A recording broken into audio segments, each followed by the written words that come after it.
অনেক দিন ইচ্ছা ছিল এখানে ভাত খাবো। এটা হলো বাঙালির অনেক বছরের একটা ইতিহাস ঐতিহ্য, কলা পাতায় খাবার খাওয়া। তো আজকে আমি কলা পাতায় ভাত খেলাম। মাছ বেশি কিছু আয়োজন ছিল না, সাধ্যের মতোই আয়োজন করছি। তো খাচ্ছি, আপনার দেখেন, কলা পাতায় ভাত,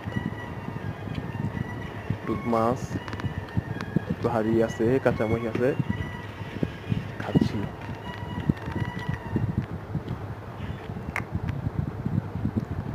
তো খাইলাম, ডাল দিলাম, একটু ডাল দিছি, ভাতটা আবার মাখলাম, এবার নড়া দিলাম। খুব খেতে খুব মজা হয়েছে, মোটামুটি চলে আর কি। এটা বাঙালি একটা ইতিহাস। বাসায় খাইলাম, আপনাদের সাথে শেয়ার করলাম। এই যে একটু ভাজি নিলাম, জালি ভাজি, ভাত দিয়ে মাখলাম।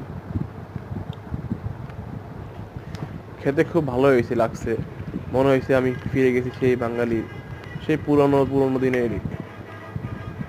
খুব ভালো লাগছে। লাইক দিয়েন আপনারা ভাই, লাইক দিয়ে একটু লাইক দিন আমাকে। ও, খাওয়া শেষ করলাম, এবার চেটে পুটে খাচ্ছি। খুব ভালো লাগছে একদম।